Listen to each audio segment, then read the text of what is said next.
Bonjour frères et sœurs, c'est pour moi une joie de pouvoir prendre la parole ce matin, en cette circonstance, pour pouvoir vous parler de la part de Dieu. J'espère que ce temps que nous allons passer ensemble nous sera profitable à tous. Pour cela, je vous demande d'ouvrir vos Bibles dans deux passages différents. Le premier, c'est Exode, chapitre 34, où nous lirons du verset 28 au verset 35. Et le second passage se trouve en 2 Corinthiens, chapitre 18. Donc d'abord, Exode 34, 28 à 35, puis 2 Corinthiens, chapitre 3 et le verset 18. Je vous fais la lecture de nos textes.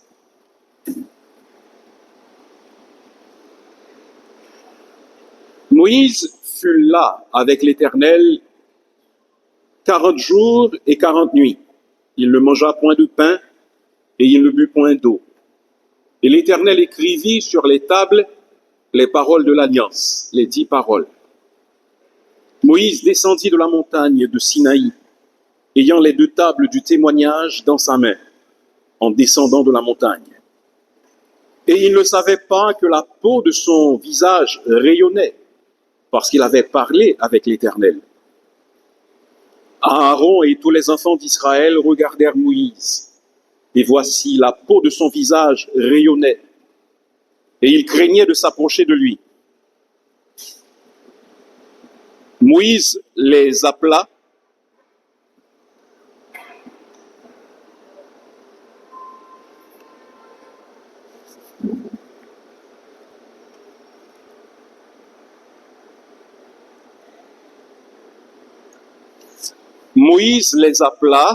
Aaron et tous les principaux de l'assemblée vinrent auprès de lui, et il leur parla. Après cela, tous les enfants d'Israël s'approchèrent, et il leur donna tous les ordres qu'il avait reçus de l'Éternel sur la montagne de Sinaï. Lorsque Moïse eut achevé de leur parler, il mit un voile sur son visage. Quand Moïse entrait devant l'Éternel pour lui parler, il ôtait le voile jusqu'à ce qu'il sorte. Et quand il sortait, il disait aux enfants d'Israël ce qui lui avait été ordonné. Les enfants d'Israël regardaient le visage de Moïse et voyaient que la peau de son visage rayonnait. Et Moïse remettait le voile sur son visage jusqu'à ce qu'il entre pour parler avec l'Éternel. Maintenant, 2 Corinthiens, chapitre 3, le verset 18. Nous tous, qui, le visage découvert, contemplons comme dans un miroir la gloire du Seigneur, nous sommes transformés en la même image, de gloire en gloire, comme par le Seigneur l'Esprit. Parole du Seigneur. Donc, nous avons lu 2 passages, tous les deux dans le premier dans l'Ancien Testament et le second dans le Nouveau. Le titre de mon message ce matin, c'est « La métamorphose du croyant ». La métamorphose du croyant. Un papillon de jour est une créature qui est agréable à contempler. Cependant, le papillon ne devient pas papillon du jour au lendemain. Sa vie débute dans un œuf. Ensuite, le papillon devient une chenille. Les chenilles sont des animaux ravageurs qui détruisent les plantes, qui mangent les fleurs. S'ils ne sont pas contrôlés, ils peuvent causer de véritables dégâts à la végétation. Puis, la chenille se transforme en ce qu'on appelle une chrysalide. C'est une étape du développement de la chenille au cours de laquelle elle s'enveloppe de ce que l'on appelle un cocon. Et selon l'espèce, selon les conditions climatiques, après quelques semaines, de cette enveloppe émerge un joyau ailé, un papillon. qui désormais contribuent à la vie. Le papillon, par exemple, contribue à la pollinisation.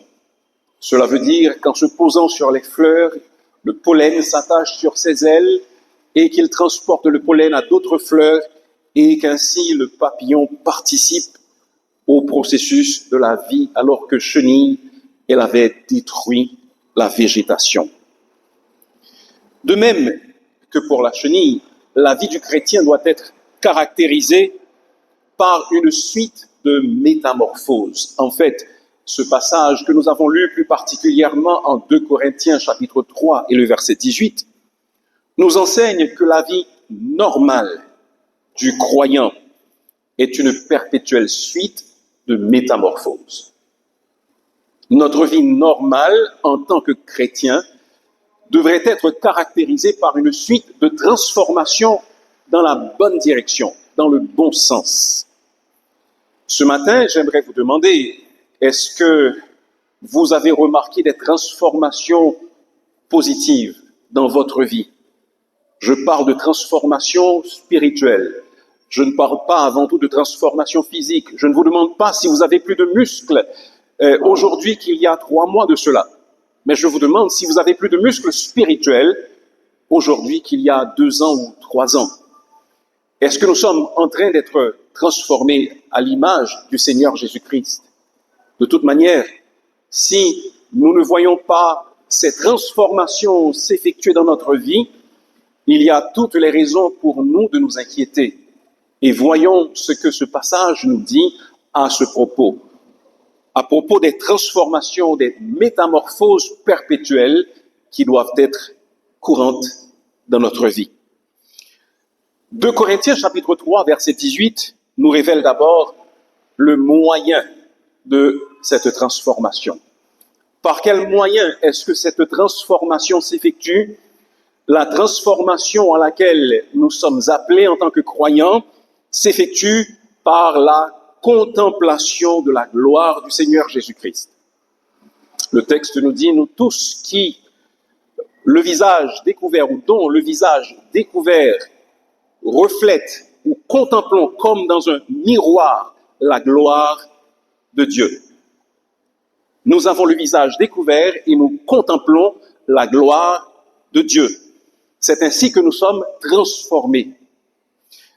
Qu'est-ce que l'apôtre voulait dire par là? D'abord, il parle d'un visage qui est découvert. Dans le passage qui précède, le verset 18 de 2 Corinthiens chapitre 3, il est question de ce que nous avons lu en Exode au chapitre 34. Moïse était obligé de se couvrir le visage parce que les enfants d'Israël avaient peur, parce que son visage brillait. Puisqu'il ne pouvait pas mettre un voile sur le visage de chaque personne, alors il se couvrait le visage d'un voile. Cependant, lorsqu'il allait dans la présence de Dieu, il ôtait ce voile pour communiquer avec Dieu. L'apôtre Paul nous fait savoir que désormais, si nous sommes en Jésus-Christ, il n'y a plus de voile qui couvre notre visage, parce que, comme il le dit, le voile est ôté en Jésus-Christ. Si nous appartenons au Seigneur Jésus, nous n'avons plus de voile qui nous couvre le visage, nous empêchons, de contempler la gloire de Christ, mais nous avons un visage qui est découvert. Celui qui contemple donc la gloire du Seigneur, comme c'était le cas pour Moïse, est transformé. Il nous est dit en Exode chapitre 34 que Moïse avait passé 40 jours et 40 nuits dans la présence du Seigneur, sans manger, sans boire. C'était un instant de communion intense et ininterrompue avec Dieu. Et il put contempler le Seigneur, il put comprendre, appréhender Dieu dans sa gloire. Ainsi, l'apôtre Paul nous encourage à faire la même chose, c'est-à-dire à contempler le Seigneur Jésus-Christ. Peut-être vous demandez-vous, mais comment est-ce que je peux le faire? Nous allons répondre à cette question tout à l'heure. Mais en 1991, une publicité a été conçue pour une boisson que vous connaissez sans doute, Gatorade. Cette publicité mettait en vedette un grand athlète encore vivant, très connu, à savoir Michael Jordan, l'un des plus grands basketteurs de tous les temps. Michael Jordan était doté d'une aptitude particulière, de manière telle que lorsqu'il sautait pour faire un panier, on avait l'impression qu'il restait suspendu dans l'air un peu plus longtemps que les personnes normales.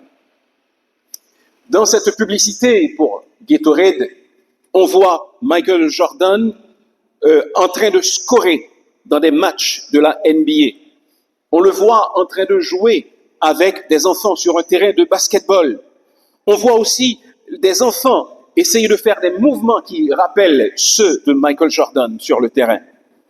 Mais le point le plus intéressant de cette publicité sur lequel je veux attirer votre attention, c'était le chant, le jingle qui accompagnait cette publicité. Et le chant disait « Be like Mike ». Ça veut dire « Sois comme Mike ». L'idée sous-jacente de cette publicité, c'est que si tu bois du Gatorade, alors tu pourras être comme Michael Jordan. C'était ça l'idée. Eh bien, je pense qu'il y a là une excellente analogie avec la vie chrétienne.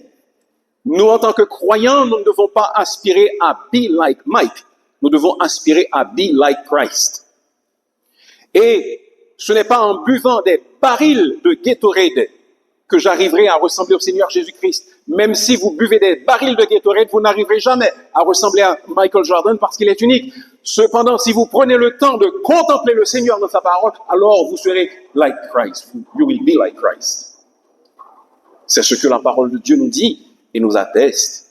Lorsque nous contemplons la gloire du Seigneur Jésus-Christ, alors nous parvenons à lui ressembler.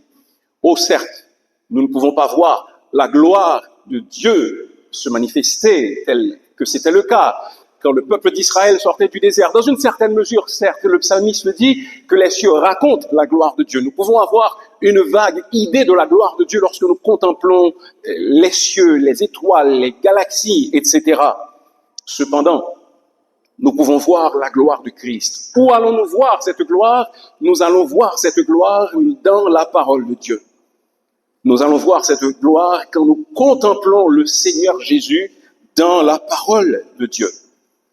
Contemplez donc la gloire de Jésus dans son abaissement. Cela nous surprend peut-être. Oui, c'était une chose glorieuse que pour le Seigneur Jésus-Christ de s'abaisser. Parce qu'en s'abaissant, il nous a laissé un exemple pour que nous marchions dans ses traces et que nous sachions que l'humilité est la vertu que nous devons poursuivre et non l'élévation de soi. Contempler la gloire de Jésus-Christ dans son humilité. Contempler le Seigneur Jésus-Christ contempler sa gloire lorsqu'il opère ses guérisons. Contempler sa gloire dans ses actes de compassion. Contempler sa gloire quand il touche le lépreux que tout le monde rejette. Contempler la gloire du Seigneur Jésus-Christ quand il répond avec sagesse à ceux qui essaient de le piéger mais qui n'y parviennent jamais. Contempler la gloire du Seigneur Jésus-Christ dans ses enseignements divins. Contempler la gloire du Seigneur Jésus-Christ à travers ses souffrances. Contempler la gloire du Seigneur Jésus-Christ dans sa patience. De lui, l'apôtre Pierre, dit en 1 Pierre chapitre 2, versets 22 et 23, « Lui qui n'a point commis de péché, et dans la bouche duquel il ne s'est point trouvé de fraude, lui qui, injurié, ne rendait point d'injure, maltraité, ne faisait point de menaces, mais s'en remettait à celui qui juge justement. » Contemplez la gloire du Seigneur Jésus-Christ en lisant sa parole. Contemplez sa gloire en méditant sur les évangiles. Contemplez longuement sa gloire. Contemplez-le avec les yeux du cœur. Contemplez-le dans les moments de solitude. Contemplez-le dans vos moments de tête-à-tête avec Dieu, jusqu'à ce que vous puissiez dire « Te ressembler, Jésus, c'est mon espoir suprême. » Pensez, agir, aimer toujours plus comme toi. Te ressembler, Jésus, c'est mon espoir suprême. Ce texte nous explique donc par quels moyens nous pouvons être métamorphosés, par quels moyens nous pouvons être transformés. Cependant, ce n'est pas tout. Ce texte poursuit et il est ainsi formulé, il nous dit que nous sommes transformés en la même image de gloire en gloire. Nous sommes transformés de gloire en gloire en la même image. Et ceci nous parle du but de cette transformation. Quel est le but de la transformation qui doit s'opérer continuellement en nous en tant que croyants? C'est que nous ressemblions à Jésus de plus en plus. Nous sommes transformés en la même image, de gloire en gloire. Nous sommes métamorphosés parce que c'est le mot qui est utilisé. Nous sommes métamorphosés jusqu'à ce que nous arrivions à ressembler au Seigneur Jésus-Christ. Nous l'avons lu en Exode chapitre 34. Qu'est-il arrivé à Moïse?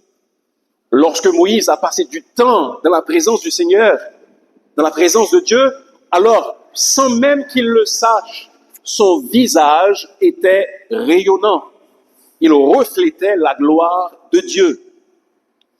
De même, chers amis, frères et sœurs, le but ultime de Dieu pour chacun de ses enfants rachetés, c'est que nous parvenions à la ressemblance du Seigneur Jésus-Christ.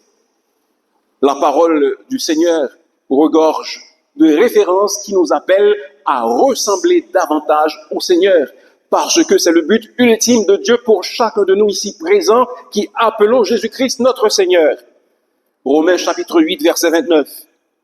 Car ceux qu'il a connus d'avance, il les a aussi prédestinés à être semblables à l'image de son Fils, afin que son Fils fût le premier-né entre plusieurs frères. Nous lisons également, bien-aimés, nous sommes maintenant enfants de Dieu, et ce que nous serons n'a pas encore été manifesté. Mais nous savons que lorsque cela sera manifesté, nous serons semblables à lui, parce que nous le verrons tel qu'il est. Et Éphésiens chapitre 4, verset 13, nous parle d'une transformation collective du peuple de Dieu, de l'Église, jusqu'à ce que nous parvenions à la mesure de la stature parfaite de Jésus-Christ.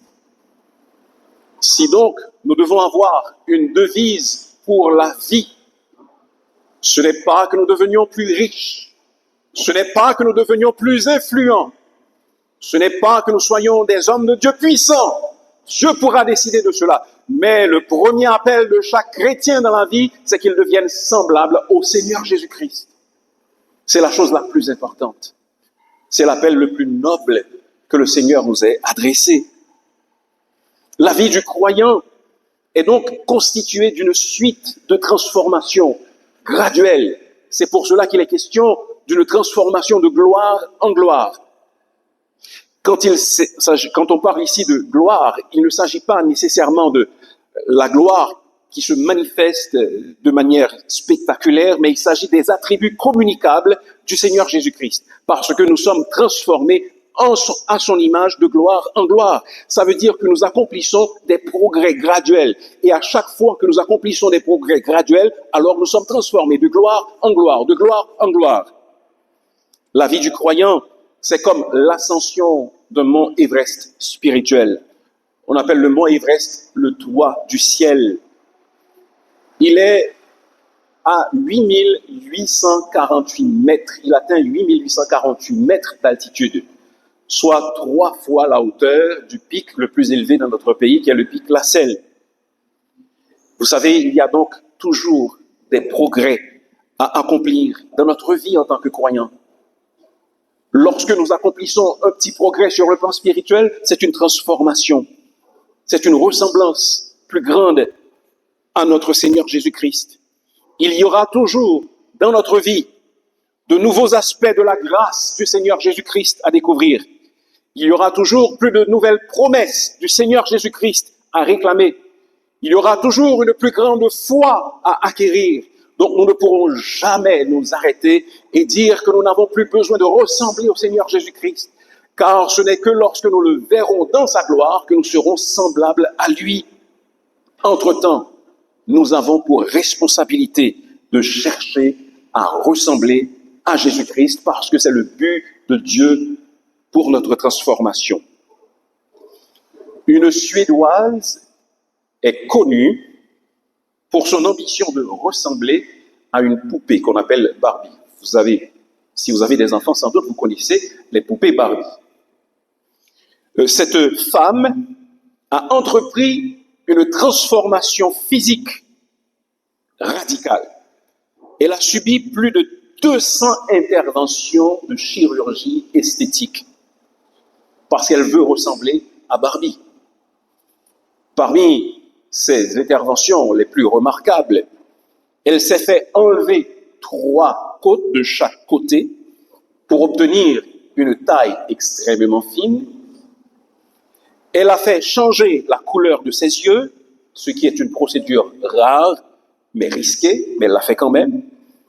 Elle a subi plusieurs rhinoplasties, ça veut dire des chirurgies du nez, pour affiner son nez et remodeler son nez.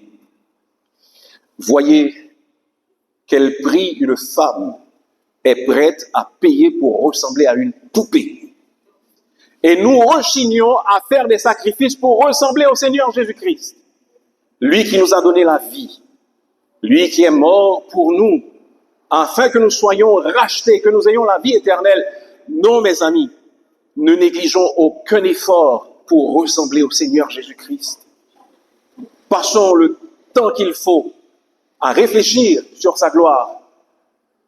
Pensons, prenons du temps pour être à part avec lui, pour que nous soyons enfin transformés à son image et que lorsque les gens nous voient, ils puissent voir sur notre visage, pour ainsi dire, la gloire du Seigneur Jésus-Christ qui resplendit. Que les gens puissent dire, nous vous reconnaissons pour avoir été avec le Seigneur Jésus-Christ. La métamorphose spirituelle est donc quelque chose de normal pour le croyant. Cette métamorphose se fait lorsque nous contemplons le Seigneur Jésus-Christ. Mais en dernier lieu, ce texte nous fait comprendre quelque chose de très important également. Il y a l'agent de la transformation. Qui est l'agent de la transformation? Le verset 18 nous dit que nous sommes transformés de gloire en gloire comme par le Seigneur, l'Esprit. L'agent de la transformation, c'est l'Esprit. Le verset 17 nous dit que l'Esprit est le Seigneur. Pour nous, étudiants de la théologie, c'est une preuve de la divinité du Saint-Esprit.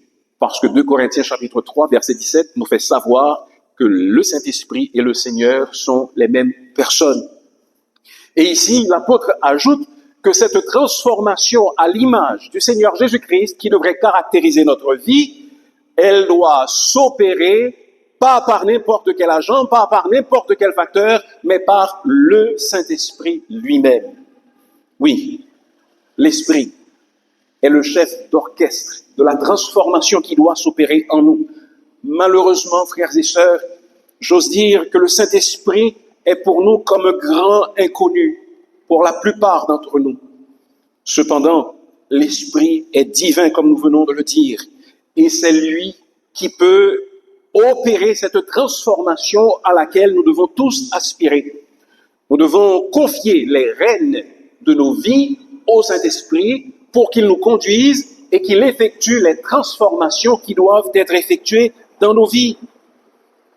Nous sommes sauvés par le Saint-Esprit et c'est par le Saint-Esprit que nous serons également transformés. Imaginez par exemple un coureur qui va s'entraîner. Il arrive, il prépare une compétition, il arrive dans le stade et il est très tôt le matin. Il y a quelqu'un qui est assis dans les gradins et qui l'attend. C'est l'entraîneur. Cependant, l'athlète ignore l'entraîneur. Il fait ses exercices d'échauffement et il fait quelques tours de terrain, puis il s'en va, sans s'adresser à l'entraîneur. Pourtant, lorsque l'entraîneur l'observe, il voit toutes les faiblesses de sa routine. Mais puisque l'athlète ne lui demande rien, alors l'entraîneur ne dit rien non plus. Et l'athlète va dans sa compétition et malheureusement, il ne peut pas donner une performance qui est maximale. Malheureusement, c'est ainsi que nous traitons le Saint-Esprit. Nous savons qu'il est là. Cependant, nous ne lui demandons pas grand-chose. Nous ne sommes pas attentifs à sa voix. Nous ne sommes pas soucieux de l'entendre nous parler. Oui, nous savons qu'il est là. Oui, nous savons que c'est une personne de la Trinité. Cependant, nous faisons fi très souvent du Saint-Esprit. Voilà pourquoi ce matin, j'aimerais attirer votre attention sur le rôle primordial que le Saint-Esprit joue dans notre croissance spirituelle et dans notre transformation à l'image du Seigneur Jésus-Christ. Si vous lisez le livre des Actes des Apôtres, pratiquement sur chaque page, il y a des mentions du Saint-Esprit de Dieu. Le Saint-Esprit est à l'œuvre, le Saint-Esprit est vivant et c'est lui qui permet à l'Église de passer d'un petit noyau de 12 personnes ou plus à une vaste multitude.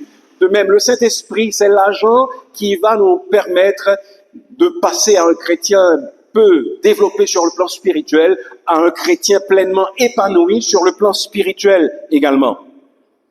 Qu'arrive-t-il lorsque nous dépendons véritablement du Saint-Esprit, lorsque nous cherchons la plénitude du Saint-Esprit? Être rempli du Saint-Esprit, cela veut dire que nous laissons le Saint-Esprit contrôler entièrement notre vie. Lorsque le Saint-Esprit contrôle notre vie, qu'est-ce qui arrive? Comme nous le voyons dans le livre des Actes des Apôtres, notre ressemblance à Christ augmente. Notre amour pour Dieu devient plus bouillant. Notre pratique des vertus chrétiennes devient plus constante. L'amour, la foi, l'espérance, l'humilité. Notre vie devient plus productive, surtout en termes de résultats, tout autant qu'en termes d'activité. Nos prières ont plus de puissance. Notre témoignage devient plus efficace, plus convaincant. Nos victoires sur la tentation deviennent plus fréquentes. N'aimerions-nous pas vivre dans une telle ambiance? N'aimerions-nous pas cultiver une communion telle avec le Saint-Esprit de Dieu qu'il influence notre vie? Mais comment y parvenir? Voici ce que nous pouvons faire pour que le Saint-Esprit nous dirige et que le Saint-Esprit nous transforme à l'image du Seigneur Jésus-Christ. Premièrement, nous avons besoin de confesser et d'abandonner continuellement tout péché connu dans notre vie. Il est le Saint-Esprit. Il ne peut pas cohabiter avec le péché. Oh certes, nous sommes sur la terre, nous pécherons jusqu'à notre mort. Cependant, par la grâce de Dieu, lorsque nous reconnaissons le péché en nous et que nous demandons son aide au Saint-Esprit, il peut venir à notre aide. Nous avons besoin non seulement de pécher et de confesser nos péchés et de renoncer à tout péché connu, nous avons également besoin de nous soumettre totalement à la volonté connue de Dieu. Tout ce que je sais que Dieu veut, j'accepte de le faire. Tous ses commandements, j'accepte de m'y plier. Je sais que je n'y parviendrai pas parfaitement. Néanmoins, puisque je sais que Dieu le dit, alors je décide de le faire. Et si en chemin je chancelle, si je trébuche, alors je demande à Dieu la force pour qu'il me relève. Troisièmement, je dois chercher une communion constante avec Dieu. Les canaux de la communication doivent toujours rester ouverts et n'être jamais fermés. Et je dois chercher la plénitude du Saint-Esprit dans la soumission et par la prière. Chercher à tout moment à être en communion avec Dieu. Je n'y parviendrai pas à coup sûr et de manière parfaite. Cependant, année après année, à mesure que je me soumets au Saint-Esprit, à mesure que je lui confie la direction de ma vie, il finira par me transformer à l'image du Seigneur Jésus. Voilà donc, frères et sœurs, la vie chrétienne normale est une suite perpétuelle de métamorphose, de transformation, de changement. Qu'en est-il pour nous? Le moyen de cette transformation, c'est de contempler la gloire de Dieu. Le but de cette transformation, c'est que nous ressemblions davantage à Christ, en étant transformés en la même image de gloire en gloire. Et l'agent de cette transformation n'est nul autre que le Saint-Esprit. Vous avez peut-être lu ou entendu parler d'un livre qui s'intitule « Que ferait Jésus à ma place ?» C'est un ouvrage remarquable et intéressant. Voici brièvement la trame de ce livre. Un clochard vient frapper à la porte d'un pasteur. Le pasteur s'appelle Henry Maxwell. Il est en pleine préparation pour son sermon du dimanche. Lorsqu'il va répondre, lorsqu'il ouvre la porte, qu'il voit qu'il a affaire à un clochard, il retourne rapidement à son bureau pour pouvoir préparer son sermon. Le dimanche suivant, au cours du service, cet homme vient à l'église. Et au cours du service, il avance sans avoir été invité et il se met à parler aux gens de la congrégation. Et il leur dit, mais je suis vraiment étonné que vous n'agissiez pas comme Jésus-Christ l'aurait fait, alors que vous dites que vous êtes des chrétiens.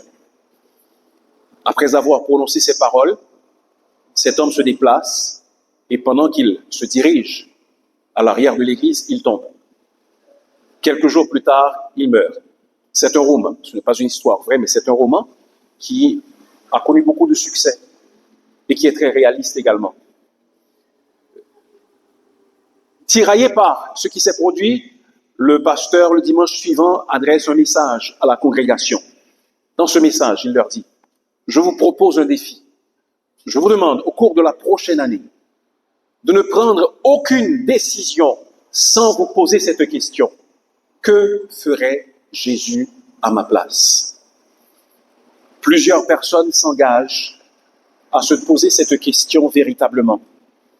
C'est ainsi, par exemple, qu'une jeune chanteuse d'opéra qui était promise à une carrière brillante appelée Rachel Winslow dans ce roman renonce à sa carrière lucrative pour consacrer sa voix au service des plus démunis.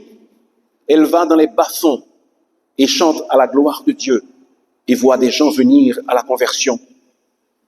Édouard Normand, rédacteur en chef d'un journal local, décide de ne plus publier de nouvelles sensationnalistes ni de publicité immorale. Parce qu'il se posait cette question, que ferait Jésus à ma place? Alexander Powers, directeur d'une compagnie ferroviaire, d'un train, dénonce la corruption dans son entreprise, malgré les risques pour sa carrière. Ces engagements de ces différentes personnes entraînent des conséquences, des sacrifices et même des revers, mais aussi une profonde transformation spirituelle et communautaire. Ainsi, frères et sœurs, ce matin, en réfléchissant sur 2 Corinthiens chapitre 18, je voudrais nous lancer à tous ce même défi et nous poser la question avant d'agir. Que ferait le Seigneur Jésus-Christ à ma place? Si nous sommes sincères, si nous cherchons à répondre à cette question selon les prescrits de la parole de Dieu, alors nous verrons la transformation s'opérer dans notre vie. Aujourd'hui donc, ne soyons pas satisfaits de l'endroit où nous sommes, car Dieu nous appelle à gravir et à atteindre de nouveaux sommets. Nous devons cesser de nous enorgueillir de nos péchés. Je suis très orgueilleux, vous savez. Je suis mal élevé, comme si c'était un compliment. Nous devons cesser de nous enorgueillir, mais nous devons commencer à rougir de nos péchés. Si nous sommes accros à la pornographie, alors nous devons prendre les mesures nécessaires pour que cela cesse. Nous devons nous demander, est-ce que le Seigneur Jésus-Christ regarderait ce genre de choses? Assurément, il ne le ferait pas. Et nous devons prendre toutes les précautions et toutes les mesures nécessaires pour exclure cela de notre vie et ainsi nous serons transformés un petit peu plus à l'image du Seigneur Jésus-Christ. Si nous avons l'habitude d'être irrespectueux envers les autres, nous ne devons pas dire « c'est mon caractère, c'est ainsi que Dieu m'a fait ». Non, ce n'est pas Dieu qui vous a fait ainsi. Je veux que vous soyez transformés à l'image du Seigneur Jésus-Christ. Et ainsi, petit à petit, jour après jour, mois après mois, le Seigneur continuera à exercer sa grâce dans nos vies et nous continuerons à être métamorphosés. Lorsque le Seigneur Jésus-Christ s'est rendu sur la montagne avec 3 de ses disciples, Pierre, Jacques et Jean, il nous est dit que le Seigneur fut transfiguré. C'est le mot auquel nous sommes habitués, c'est le mot que nous voyons dans la Bible. Mais le mot qui est écrit véritablement, c'est que le Seigneur Jésus-Christ fut métamorphosé. Il fut métamorphosé. Et ses habits devinrent d'une éclatante blancheur. Son visage était rayonnant. Certes, nos habits ne seront pas d'une éclatante blancheur sur cette terre. Nos visages ne rayonneront pas physiquement. De la lumière ne sera pas émise à notre visage. Cependant, nous serons comme le Seigneur Jésus-Christ, tout proche du cœur du Père. Et lorsque nous parlerons, lorsque nous agirons, on le verra à travers nous. Qu'il en soit ainsi pour nous aujourd'hui.